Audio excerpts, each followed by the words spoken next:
mi nombre es Rodolfo Calderón y esta es mi prueba de SQL. Lo primero que vamos a hacer va a ser revisar el tipo de relación que hay entre las entidades y vamos a crear un modelo de base de datos correspondiente. Para esto vamos a usar el comando createTable para definir las tablas y primary key. Foreign key los vamos a utilizar para establecer las claves primarias y foráneas. Ingresamos las sentencias, createTable películas, tags, películas tags. Para el ítem número 2 vamos a insertar los datos en las tablas creadas. Para eso utilizaremos el comando insertInto para agregar nuevas filas de películas y tags, y se relacionan mediante claves foráneas. Ingresamos los comandos into películas, tags, películas tags. Insertamos los comandos insert into películas, tag, películas tag, y después relacionamos. Para el ítem 3 contaremos la cantidad de tags asociados a cada película.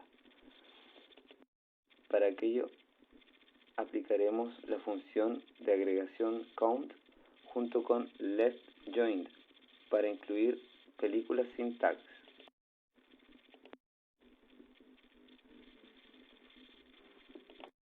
Para el ítem 4 crearemos las tablas siguiendo las especificaciones dadas. Ocuparemos los comandos createTable y definiremos los tipos de datos con varchar, integer y así sucesivamente.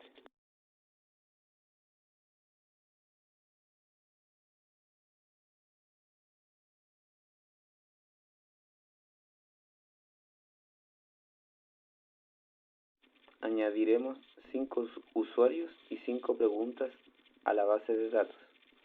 Para esto utilizaremos insertInto para poblar las tablas correspondientes.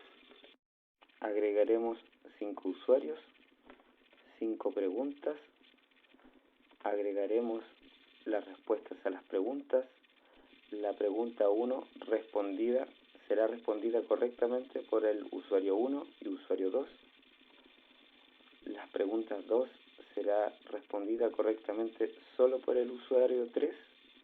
Y las preguntas 3, 4 y 5 son respuestas incorrectas. Para el ítem 6 calcularemos el total de respuestas correctas de cada usuario. Para aquello usaremos el comando count y group by para agrupar los resultados por usuario. De esta manera podremos saber las respuestas correctas por cada usuario.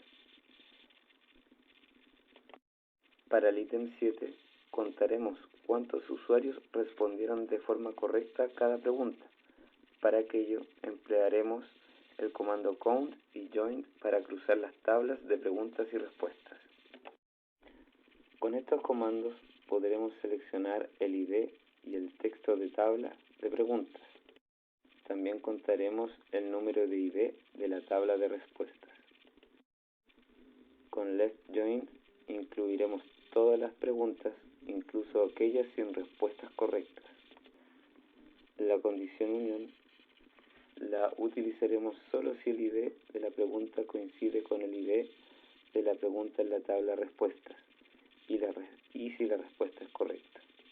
Agruparemos los resultados por el ID de la pregunta p.id y finalmente ordenaremos los resultados por el ID de la pregunta para una visualización organizada. Para el ítem número 8 implementaremos un borrador en cascada para eliminar las respuestas al borrador del usuario. Se utilizará el comando onDeleteCascade en la definición de la clave foránea. AlterTable, este comando se utiliza para que podamos hacer los cambios en la estructura de la tabla que ya existe, en este caso la tabla respuestas. addConstraintFK, aquí con este comando estamos añadiendo una nueva restricción a la tabla, fk respuestas usuario, donde ese es el nombre que le damos a la restricción, y por convención suele compensar con FK. De esta manera indicaremos que es una llave foránea. En ForGainKey, en esta parte, el comando especifica que la columna usuario ID en la tabla respuesta será utilizado como llave foránea. References. Con el comando references, aquí definiremos la relación de la llave foránea, indicando que usuario ID hace referencia a la columna ID de la tabla usuarios. Con el comando onDeleteCascade,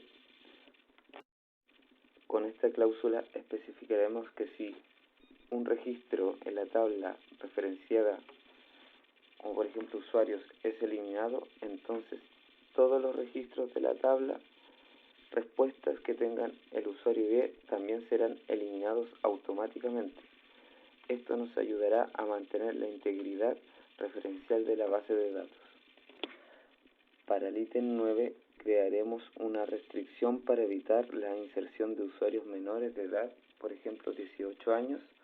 En este ocuparemos check en la identificación de la tabla para establecer esta condición.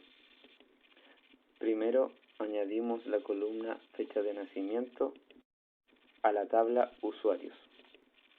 Luego establecemos una restricción de verificación en la tabla de usuarios.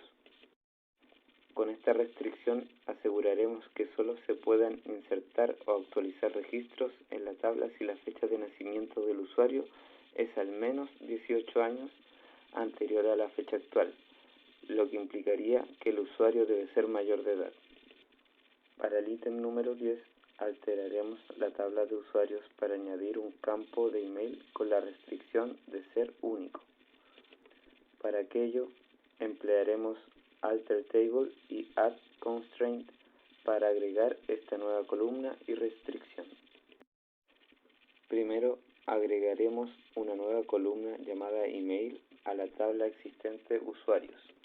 La columna email tendrá el tipo de datos varchar 255, lo que significa que puede contener una cadena de textos con una longitud máxima de 255 caracteres. Para asegurarnos de que el campo email sea único y que no haya correos electrónicos duplicados, utilizaremos el comando unique